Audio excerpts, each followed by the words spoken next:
Thank you all for being here and joining us tonight for the UVA Club of Houston's Pivot to Positivity Talk with Megan Eddings. Before we get started, just want to say a word about the UVA Club of Houston and the UVA Club's Global Network. We're in your backyard. We are in your locality to put on engaging events for you all. Megan and Elle, who you'll meet in just a few moments, serve as volunteers for the Houston community. So while this event is virtual, if you are in Houston, feel free to look out for more events coming your way and meet Megan and Elle in person.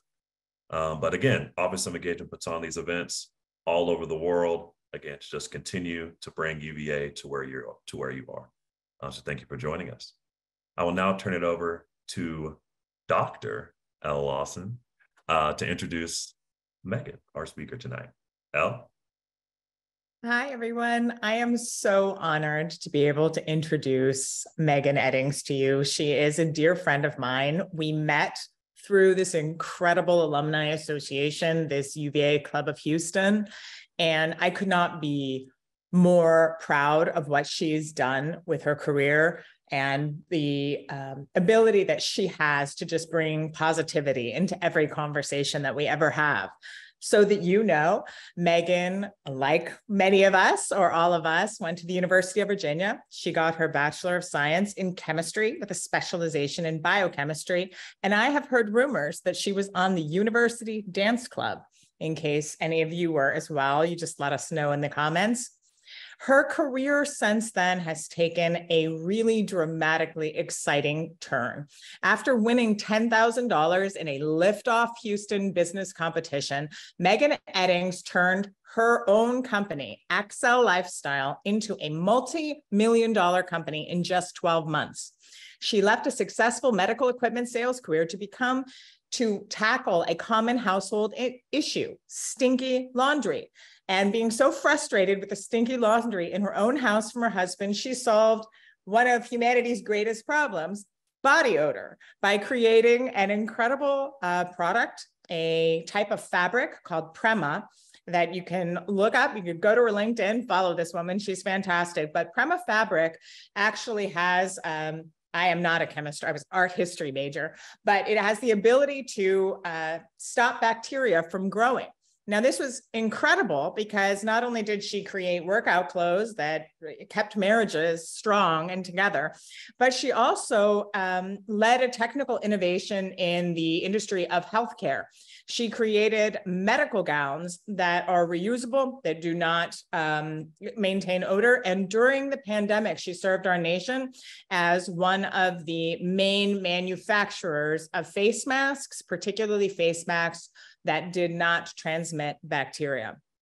Very, very important for many of our frontline workers. And we're all very proud of her. But we're not just proud of her here on the UVA Club board. Let me tell you a couple of her accolades. Inc. magazine named her company one of the top 3 startups in the United States of America. Houston Business Journals has pointed out that she is by far one of the top 40 under 40. She has been named one of Houston's top 50 most influential women.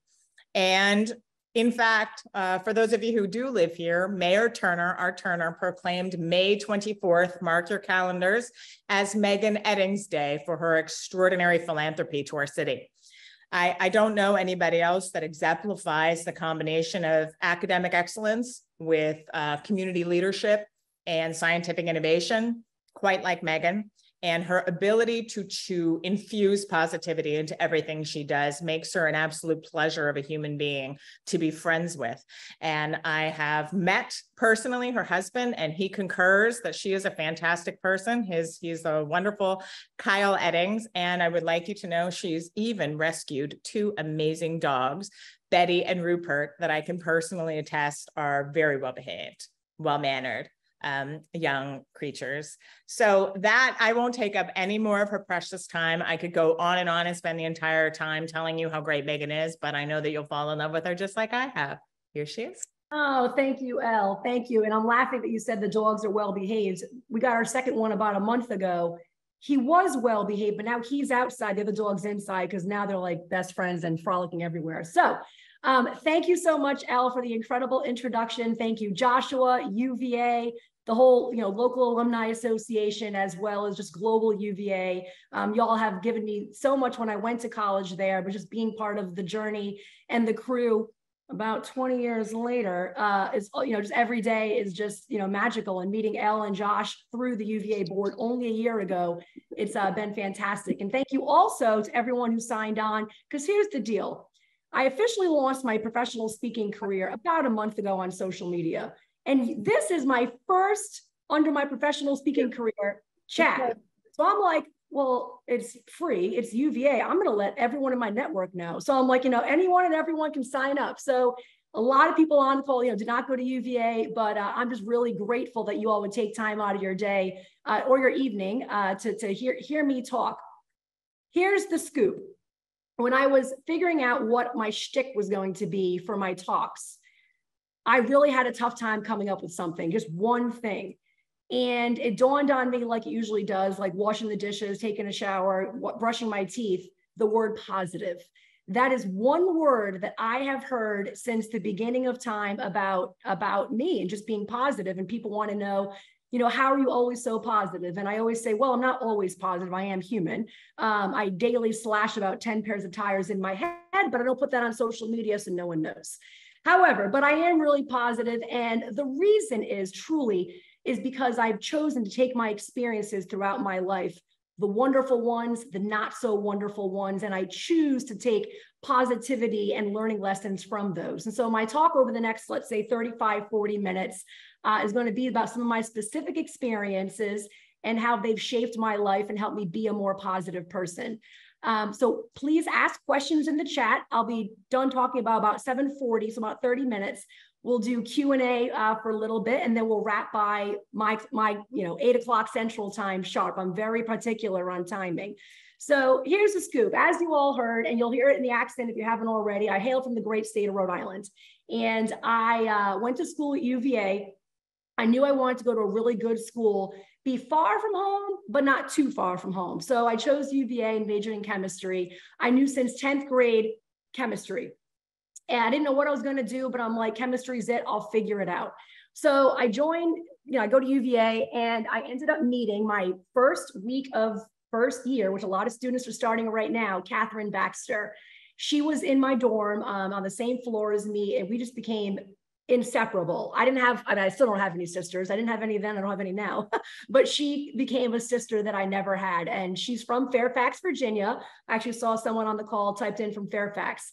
So Baxter was my roommate second, third, and fourth year. And she also had a biochemistry major. So we worked out together, we studied together, we partied together, we did all the things. Well, during college, unfortunately, she got diagnosed with cancer. And I remember it was crystal clear that I knew I was always going to do chemistry, biochemistry. And it was crystal clear that, okay, I'm going to find a cure for cancer. And it was pretty much that solid in my head. So I started working at a lab at UVA, a biochem lab, focusing on proteins and how they affect cancer cells. And unfortunately, after college, right after, Catherine ended up getting cancer, it came back, and she ended up passing away, obviously, very unfortunately. It came back as lung cancer and spread. And I was also working at Brown University in a cancer lab. And so I have this commitment, not only a commitment because everyone's been touched by cancer in horrible ways, I made a commitment to myself to find a cure. Well, when I was in my 20s working at Brown, I remember I walked out one day, and I can still picture myself walking out. It's one of those pivotal moments that we all have in life. And I had my white lab coat in my hand, and I was like, oh crap, I cannot work in a lab. I am exhausted every day. I'm talking to Petri dishes. They're not talking back to me. I can't get into my fashion or like my, outgoing personality. So I decided, I made a choice. I have to do something different. And being in my 20s, being in Rhode Island, small state, UVA bubble, small bubble, that it was a big decision to really change what I thought I was going to do the rest of my life. And you're going to see a pattern throughout that, that I've made a lot of big choices based on experiences. So I ended up working for Siemens Medical. That's a long story how I got down here, but that was about 16 years ago, give or take. Math wasn't my major. And so I came down here and I worked for Siemens Medical selling X-ray equipment, MRI machine, all of it. I loved it. They gave me a car, they gave me a phone, they gave me a computer. I got to dress cute. It was relationship focused. I got paid more the more that I sold. So, I mean, I just loved it. And I never wanted to be a manager. There might actually be some people on this call right now that used to be my manager. So you know that. I literally thought if I was a manager, I would fire everybody because to be a medical salesperson, to get that blessing of an opportunity, no thank you to anything lazy, but I always loved mentoring new hires. So did Siemens Medical, thought I would do that forever. And one thing I didn't start off with, but being from Rhode Island, I'm extremely close to my family. I've lived down here a long time, but I still consider myself a Northeasterner living in a Southern state. My mom's one of 11, dad's one of 5, and we grew up and still have a very, very close family. Well, here I am, medical sales forever. And about, let's see, in 2012, so 11 years ago, I'm sitting at what they now call it Houston's on Kirby off 59. I forget what it was called back then. If someone remembers, type it in the chat. It's the restaurant right there on Kirby. I think it's now called Houston's, or it was called Houston's. Any hizzle. I'm sitting in there and I look down at my phone and I'm sitting there with another medical salesperson. And I see that my mother and my brother called me back to back. And I'm like, well, that's weird. So I excused myself to go outside. And I basically, with my brother, I called first. And my dad, who I could give a whole talk on him, and someday I will, suddenly passed away. He had a massive heart attack at the age of 58 years young. So now here I am, 31 years old. I've experienced the passing of the sister I never had and the passing of my dad. Flew home that day, called a few girlfriends. They came over, packed my suitcase. And it was, I mean, obviously a shock. I mean, I mentioned earlier that my mom has 10 siblings, dad, had 4. And this was really the first tragedy in our entire family. So I fly home and of course, everybody looks at me and they're like, well, you're going to give the eulogy because dad and I were super close and I'm very outgoing. I'm like, got this. So I gave dad's eulogy. And it was about 30 minutes. And I can still remember standing on the altar and I had one of my best friends standing next to me. I had people laughing and crying. My personality comes from my dad. Very outgoing, life of the party, just dance floor will sweat till you look disgusting, which only takes about 30 seconds. And I gave his eulogy and it dawned on me about 2 weeks after I was still home back in Rhode Island. I just had this epiphany that I talked about my dad for 30 minutes and I never once brought up his job. And he worked for the same company for 33 years. And I didn't consciously make a plan to omit his job. It just didn't matter. It didn't define who dad was. So at that moment, at 31 years old, thinking I was going to do medical sales for the rest of my life, even though I loved it, I loved my boss, I loved everything about it. I said, there's more for me out there. I don't know what it is, but I can't have someone stand up, giving my eulogy someday and say I was the best sales rep ever. I mean, hopefully they kind of do say that too, but it won't be the main focus. And so I said, and I believe in God, I said, you know what, God, I'm like, just show me the way. I don't know what it's going to be, but just show me the way where I can make more of an impact. Who would have ever thunk that 2 months later, almost to the day, I get set up on a blind date here in Houston. And when I say blind date, like this guy, Elle mentioned it before, Kyle, he didn't even have Facebook. This is after MySpace, so I'm not that old, but he didn't even have Facebook. So I couldn't even stalk him beforehand. So I walk in, we meet at the bar, ... He's now my husband. It's because of his stinky workout clothes that I invented my first fabric. And I never thought I would be an entrepreneur. And when I say never, I mean never. It's not something that we did in my family.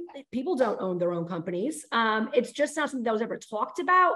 My parents always supported me in any of my global desires and anything I wanted to do. Even growing up, my dad and mom made us mow the front lawn and the back lawn, even though I had two brothers. So I was negotiating even back then and saying my brothers can do the front lawn all the time and I'll do the backyard. But anyways, so I never thought I'd be an entrepreneur. But just like when my dad passed and I was open to something, and that something just happened to be Kyle's stinky workout clothes, that has led me on a path that I almost can't even put into words how beautiful it's been. And when I share my stories, and even the stories I've shared up until now, the purpose of me sharing is for you all to tap into your unique and beautiful stories. Because I used to, even in medical sales, I always had this projection of perfection. I don't think mental health was, words back then, or at least they weren't, words commonly talked about now. And I always had this perfection thing that I felt like I had to do. And if I ever say anything or act a certain way, not perfect, then maybe I won't be as well liked or I won't be as successful. And I am telling you, it is the complete opposite. So the more you share about your stories, especially with other people, the more meaningful relationships you will have. The more meaningful relationships you will have will then help you, one of my 1,000 tools, to live a more positive life. So back to Kyle, we get married. I invent this fabric.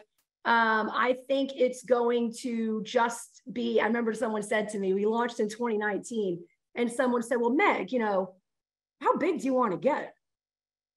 I'm like, damn, that's a pretty good question. I'm like, I want to be bigger than Lululemon. And I said, but everything's going to have a science base to the fabric and everything's going to be ethically made with no sweatshops.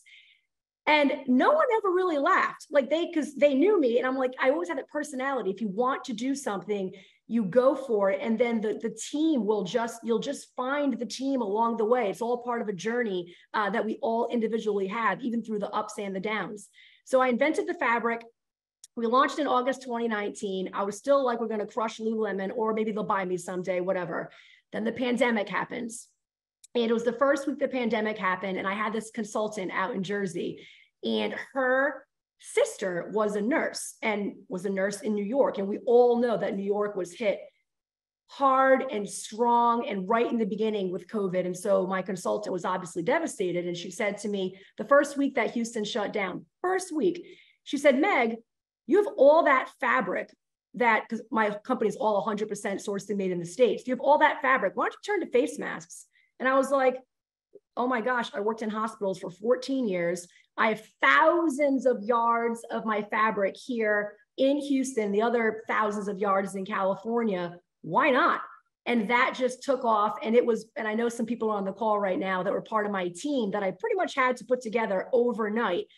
We didn't have an office at the time. We were a company of 2 people. We went to a company of about 25 to 30 people within about 48 hours. We did over 700,000 face masks, and we started producing face masks for the Navy SEALs, and the Marines. And I share that story again, that I made a choice. There was an experience that happened. My consultant brought up this idea about making face masks, which of course I've never made before, but what's the worst that can happen? You try it. And so not only did we try it, it was one of the most incredible experiences of my life, just seeing all types of friends of mine that didn't even really know each other come into one room, AKA the shop, my living room, and start, making face masks. And so after face masks, which thank God that's over. I was going to say all that, even though it was a business, thank God that's over. We're back to, doing all this kind of, someday this will be in real life and we'll all be together in a room together with cocktail hour beforehand and after, just saying. So on UVA's tab. So they told me that earlier, just telling you that. But so after face masks in 2020, it was August of 2020. It's around here somewhere. I can never use those earbuds, the little clip ones. I would lose them in 0.5 seconds. I'm known for losing car keys. I lose all sorts of things. So picture this, it's August 2020. We have a full mask making machine happening. And I have the old fashioned, plug in the phone earbuds. And I'm walking up my stairs in my house and the phone rings. It's a Texas number. And at this point, I'm answering anything. It could be anybody. And it happens to be a supply chain director of a large hospital up in the Dallas area. He got my number from a friend. he's like, yeah, I heard you're making face masks. And I'm like, yeah, I'm like, how many? Yeah, for sure. He's like, we need 50,000 face masks. I said, fantastic. The next question that I asked, I now incorporate this question in multiple formats for the rest of my life. I then asked the question, what else do you need? And we weren't selling anything else. It wasn't like I was a chick in, New York City with all these fake Rolexes or whatever, tags.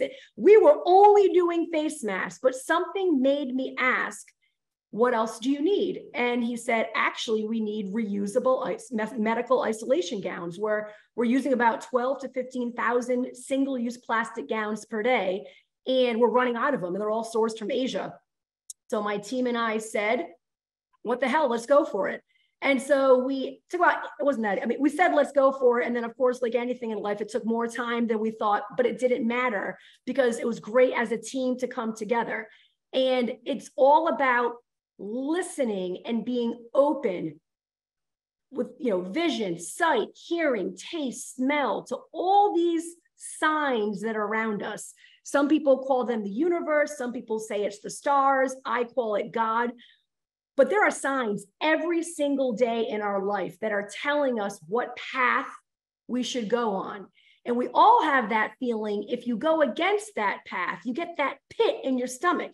You just have a little more or a lot more anxiety than you're used to. So I'm here to tell you, follow the signs. If you have that pit in your stomach, something ain't right. And you have the choice to make a change. I've made quite a few over my days. And I'm going to tell you, they weren't easy when I started off. Change is never easy, but the more you do it, the more you realize you're doing it because you're listening to your surroundings and you're on that journey that you're supposed to be on. And then you're pretty much making choices every day just by listening to what's happening around you. And so we did the isolation gowns. And long story short, another piece of advice, I give a lot of advice, LinkedIn. I don't know what your jobs are because a lot of people signed in right now, which is fantastic, but I am going to tell you the power of LinkedIn. One story, I posted like 2 years ago, like a blurb on LinkedIn about making these isolation gowns. You never know who's watching. I get a message slid into my old, private LinkedIn from a guy that I worked with 18 years ago at Siemens Medical. He was the regional accessories manager. So if I were to sell an MRI machine, he would then call the hospital and sell like a comfortable table pad or some accessory items for the MRI. Well, time went by and he's now the North American accessories manager.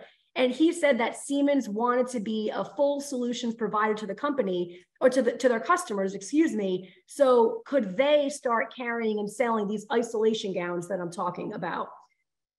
Of course, I said yes. I get off the phone. I call my mother. I'm bawling my eyes out on the floor because I was so excited. So LinkedIn, that's a sidebar. I wasn't even planning on sharing that story, but LinkedIn is just incredible. You never know how you can, I guess, improve your own life, improve people's lives around you, maybe a change of a career, maybe change of confidence, just by posting or even commenting on someone's LinkedIn post. So that's LinkedIn. I probably give a whole talk on that as well.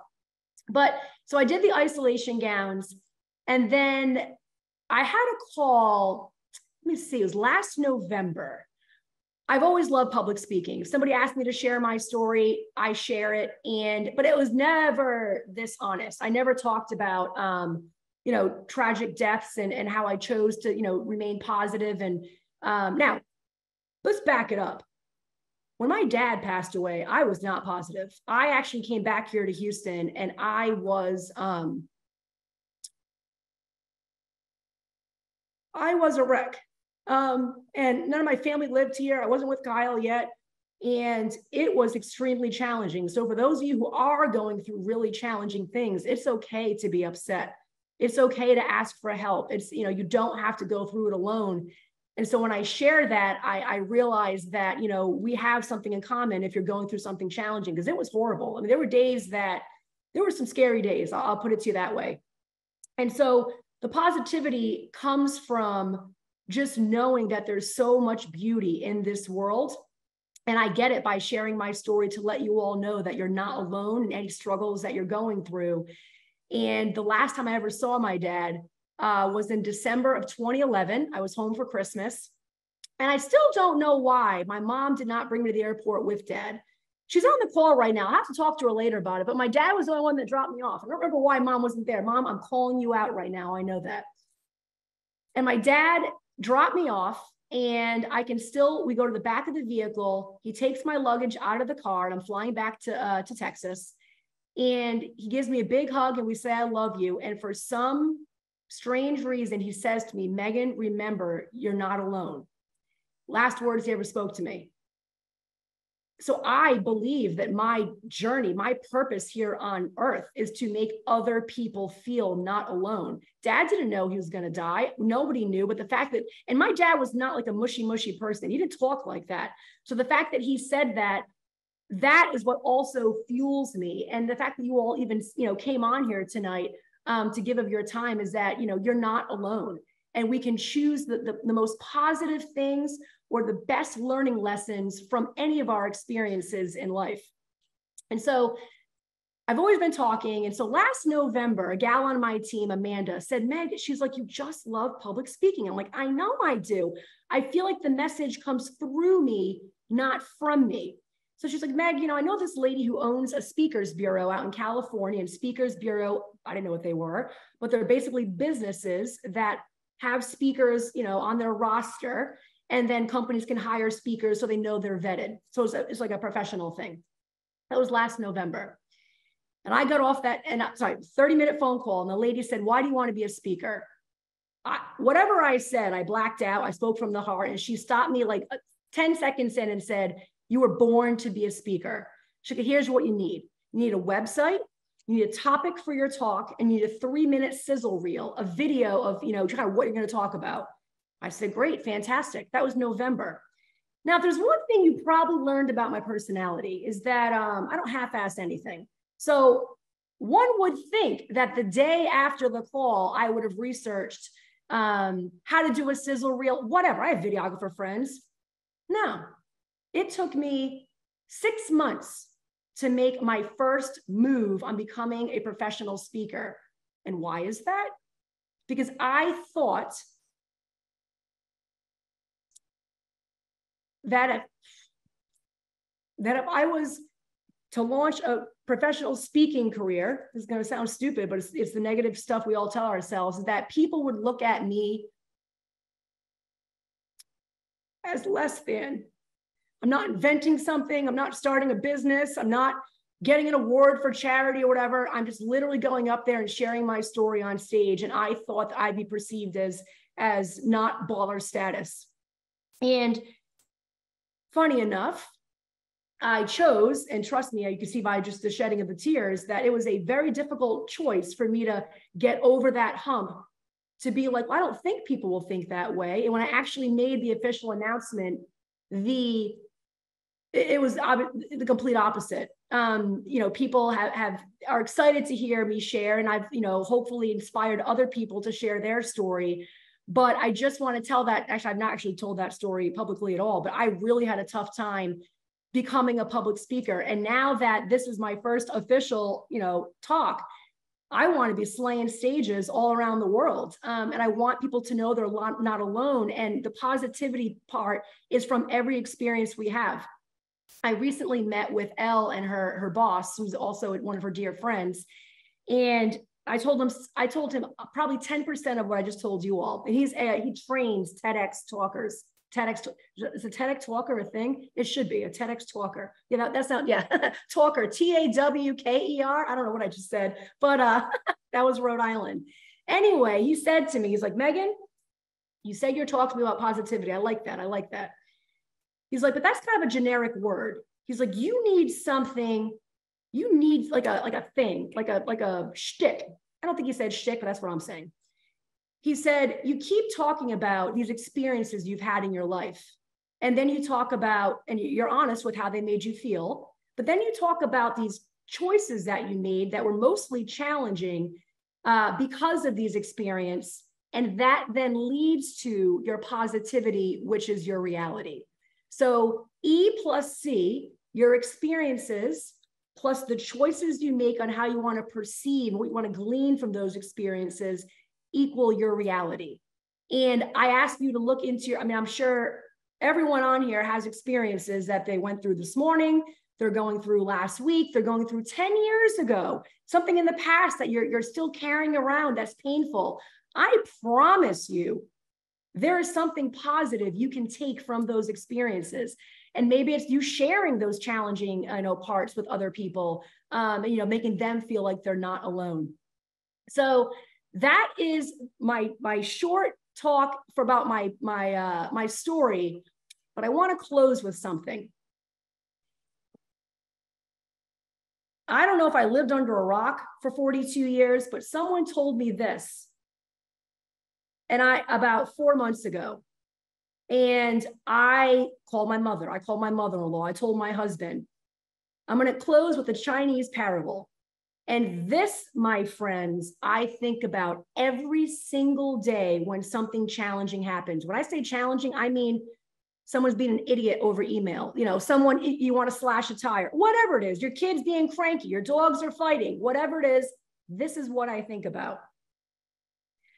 A long time ago, a poor Chinese farmer lost a horse, and all the neighbors came around and said, well, that's too bad. The farmer then said, maybe. Shortly after, the horse returned, bringing another horse with him, and all the neighbors came around and said, well, that's good fortune. To which the farmer replied, maybe. The next day, the farmer's son was trying to tame the new horse and fell, breaking his leg, and all the neighbors came around and said, well, that's too bad. To which the farmer replied, maybe. Shortly after, the emperor declared war on a neighboring nation and ordered all able-bodied men to come fight. Many died or badly maimed, but the father's son was unable to fight because of his broken leg. And all the neighbors came around and said, well, that's good fortune. To which the farmer replied, maybe. And so the story goes.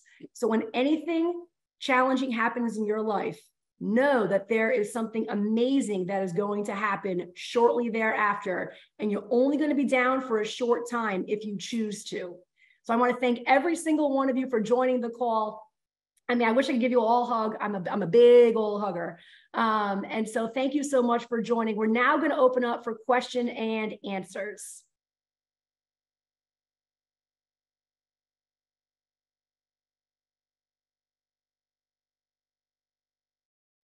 And if there's no questions, that's okay too.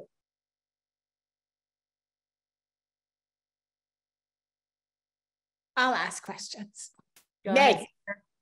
Megan, okay. So if you had advice for, let's focus in on someone who maybe is having a particular business challenge right now, and they're taking in your message that, maybe it's good fortune or maybe it's bad fortune, but their business really seems to be struggling. It really seems like the end of the line. And they can't find a way to pivot in their mind to positivity about that. They're really facing something that one might really see as a failure. And they're like, your story's great, Megan, but like, this is really like an ending here, and I don't know what to do. What would you say to them to help them reach a more positive mindset in their professional life? Sure. Thank you for asking. The first thing I'll say is, if your business does come to an end, you are not a failure. And we that are in business, especially the owner-owned business, it's deemed as failure if your business comes to an end. But you know what? Maybe it's just not, you're supposed to be on the next part of your journey. Now, if your business is coming to an end, if you're having a really challenging time in your business, the most important thing I would say to do is to clear your mind. Well, how the heck do you do that in 2023 in the United States of America? Clear your mind. It's tough. It's tough, but you have to set aside blocks of time. And I've even told people, go on vacation by yourself, go rent a hotel, even in your own room, and cut out everyone around you. Because when we're really low, everything's really low. And if we're trying to get out of it and learn from it, and if we're supposed to hear, see, feel, smell the signs around us, and we're really low, we can't if we're cluttered with all the extra stuff. So try to remove as much extra non-essential items out of your life and really look at the signs. Secondly, reach out for help. I have gotten to where I am with a mountain of people that have given me their advice, guidance, expertise. Reach out to people for help. And that might even mean slide into LinkedIn with someone you don't know, but you respect immensely, and you kind of just want to pick their brain. You will be surprised if you ask it in a place of being humble and kind. You will be surprised how many people actually write back and will give you a 30-minute phone call. That's amazing advice. We do have a question from Jill, and her question is, so what do you need to keep going? As far as speaking?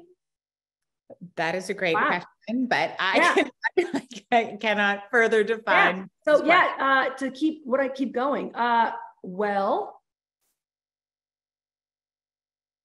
more speaking opportunities, if I'm going to be really just blunt and honest. So here's the scoop. We're going to save it I'm not going to save it for the end. However, I put together something fun, a digital something for free for everyone that, to add value about how to live a more positive life. And there's going to be a QR code in about 10 minutes I'm going to put up. It is the quickest, what's the word I want? It's the quickest QR survey, smiley faces or crappy faces. And there's a spot in there if you happen to know anyone that might be looking for a speaker. So thank you for that question, Jill. We do have another question. What are the small ways to pivot or make choices that give us that pit in our stomach feeling? Can you repeat the question again, please? What are the small ways to pivot, make choices that give us that pit in our stomach feeling? Meaning, I'm going to assume the person means, how do we get away from that pit in the stomach? Is that how you would read it, Elle? Basically, how do you make choices? That's how I would read it as well. Yeah, because no one likes the pit in your stomach. Funny, it's actually kind of the same when you have, so I swear I coined this term, I probably should trademark it, but I don't know. I say your gut is God, because I believe in God. If you have a pit in your stomach over something, your body knows, your mind knows what isn't working in your life. You just haven't come to a place, or maybe you have, to realize specifically what it is that's giving you that pit. And once you know what the pit is, be extremely, and it's going to be challenging, because a lot of times the pit in our stomachs come from things that are really big blocks in our life, our family, our spouse, our boss, our coworker, our health, our annoying, you name it. So a lot of times the pit in our stomach is from something or a person really close to us, but you have to analyze where the pit's coming from first. And then once you do, make the choices to remove the pit. And I know that sounds easier said than done. It's not easy. I turn to journaling. I write a lot, maybe even like 10, 15 minutes a day, which is a lot. But that really helps me think about what the pit may be. And then secondly, if you have anyone in your life that like a really close person that'll be really honest with you, and you tell them you have a pit, they might actually be able to diagnose that pit better than you can. Yeah. Great tools and tips there. Another question is, what are some strategies to stay positive? A lot of vodka for breakfast. Let's see, or, whiskey for dinner, like whatever it may be. Just kidding. I do partake in adult beverages, but not for breakfast. So funny scoop. That's what you guys are getting. I made a digital, but I'll just talk to you about it. So a couple things you're going to notice. Stack on stack on stack. I wear jewelry like it's going out of style. Every single piece of jewelry that I wear literally is from somebody I love. Some rings are over 60 years old. Some bracelet is only 2 weeks old. And so I love to put something on, or multiple things, for people I love. That's after I've already woken up. First thing I do when I wake up, first thing is I have consciously chosen what song I want to wake up to. It used to, the days of beep, beep, beep. Hell no. Who wants to wake up to an alarm like that? That's so I mean, I'm just filled with anxiety, even just thinking about alarms going off like that, like we used to do. I wake up to Ave Maria. It reminds me of my family back home. I have cousins that are opera singers. So before I even get out of bed, I wake up, if the dogs don't wake me up first, to Ave Maria. And then secondly, what I used to do, which everyone says is horrible, but I'm like, you know what? You do what's good for you. I used to, before even I resurrect from bed, get on email. No, I don't do that anymore. I take about 10 or 15 minutes. I get out of bed, go right to the coffee, and I either journal or I read. I'm reading a book now about essentialism, which basically is the pursuit of doing less, but doing less better. So I read every morning. And when I either meditate or read or journal or listen to music, it gets me out of my own head, because honestly, every morning I will say a slight pit in my stomach. Nothing like it used to be, but every morning I wake up with I do struggle with a little bit of anxiety and depression. So when I wake up, I have that in my stomach. So I know things I have to tangibly and physically do to get myself on this positivity train. The jewelry, the alarm clock, the journaling, and a lot of gangster rap in the car. The more swear words, the better. People that know me on the phone know it's true. Volunteering, I volunteer quite a bit. For me, again, it gets me out of my own head. And there's just, I mean, we live in Houston. I'm from a very small town in Rhode Island. I never knew a place could have so much need. So no matter where you live, and a lot of you put, where you live beforehand, there is need in every town or city, and there's something to do that's in line with what you love, whether it's read to kids at school, go hang out at like a pet adoption place, help the old folks, go visit them in nursing homes so they don't have any visitors. So volunteering is also a really huge thing. Thank you for the question. That was a wonderful answer, full of lots of daily positivity practice tips. We do have a wonderful question from Reagan, who would like to know, what advice would you give to someone who's about to start their career next week, and what would be the best way to make your mark in a competitive field? Start a career next week. Okay, first thing, arrive early. I mean, my advice is never rocket science. It's never like, it's these small things that make the big difference. Arrive early, even if it's 5 minutes early. Always, arrive early. Always ask what you can do to help, or whatever the career may be. Go above and beyond, but go above and beyond with still maintaining your boundaries and your values. So back in, 20 years ago in work and all that, people would go above and beyond, and then the bosses would get used to it, but there wouldn't be any value. So always be doing more, always dress professional. If you swear or your humor is slightly off topic, like mine can be, know your audience. Don't drop that onto your boss if that's not his or her jam. I mean, I'm just saying, I've never done that before. I've been very conscious of my audiences. I know my 8-year-old and 5-year-old niece and nephew are on this right now.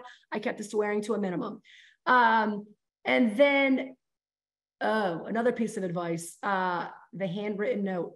After your first week at work, 100%, whoever you've met at the office, your boss, your manager, send them a handwritten note and put it in the mail. So even if you all go to an office, they still get it for mail. The art of the handwritten note is, I've given notes to people in business 5 years ago, and they still have it up on their corkboard. So I would say those are like really little things, but yeah, arrive early, always be doing more, make their life easier.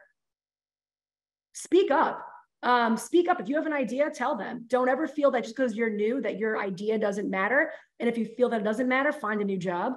And handwritten note. That was very inspiring. I can attest, in a professional setting, Megan has given me a handwritten note, and it was very well appreciated and quite lovely.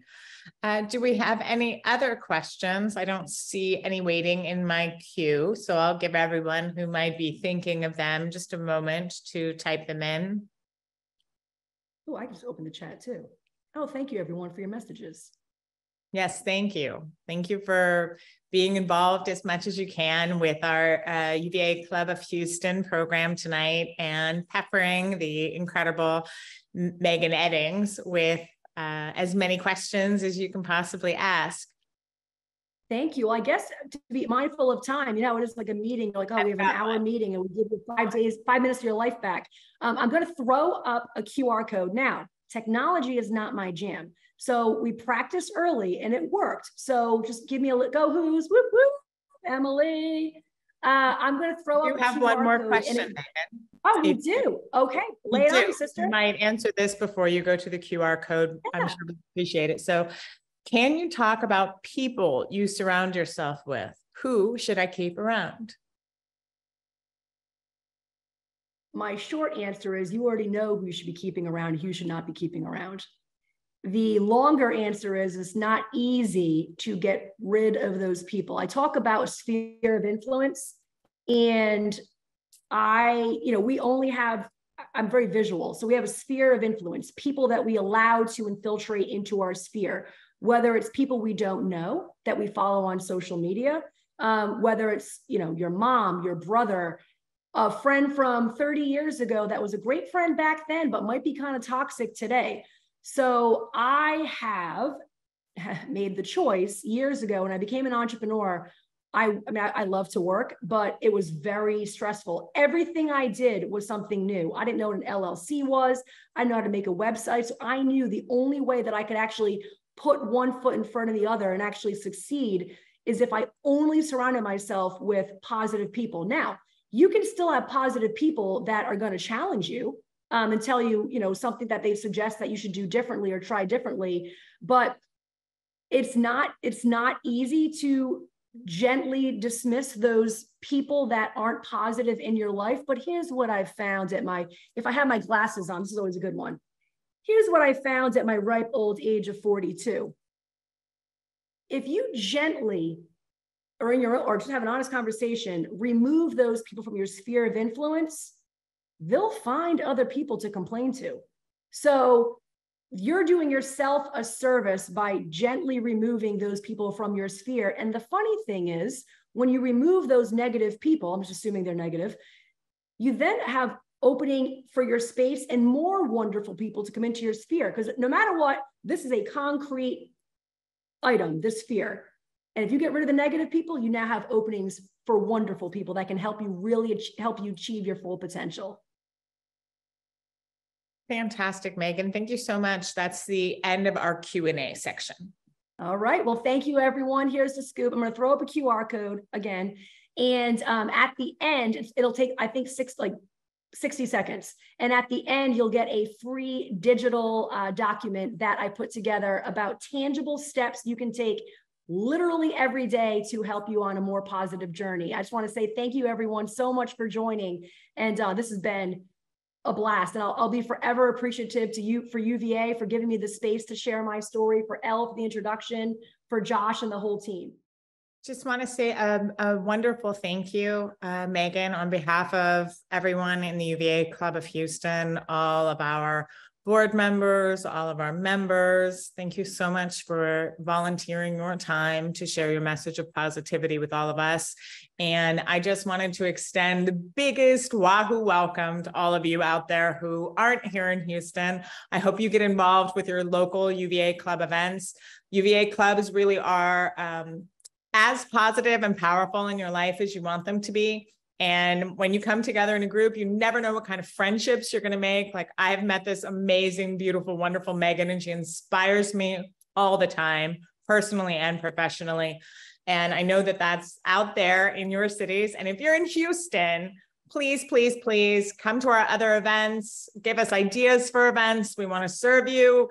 We want to share with you. We want to learn from you. And we've all been so inspired by our lives as members of UVA, as alumni, as lifelong students, and people who really just loved our experience of the Jeffersonian ideals. And so I just want to encourage you not to let it end. I'm way past fourth year by now. I'm like 43rd year, but But it is true that you can circle back around and you can keep that spirit going. And the UVA Club gives us the avenue to do that. And so thank you also to Josh, who is at the home office in Charlottesville, who has been a wonderful encourager to our club here in Houston and has really brought our team together to create events like this for all of you out there. And thank you, Danielle, for doing all the technical stuff and making sure that we all, look good, can be heard and all that fun stuff. And if anyone has any questions, you'll see the document at the QR code. It has my email on it, but also my email address, I believe, is in the Eventbrite invitation as well. So just slide into my email. I'm happy to answer any and all questions. Perfect. Well, thank you, Megan. Thank you, Elle, for a fantastic program. Thank you all for joining us tonight. Please be on the lookout for more UVA Club of Houston events and UVA Club events in your region.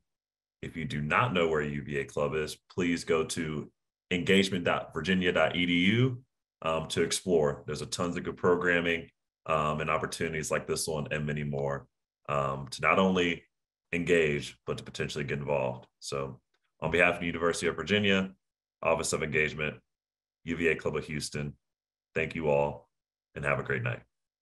Wahoo wah. Thank you. Wahoo wah. Woo woo.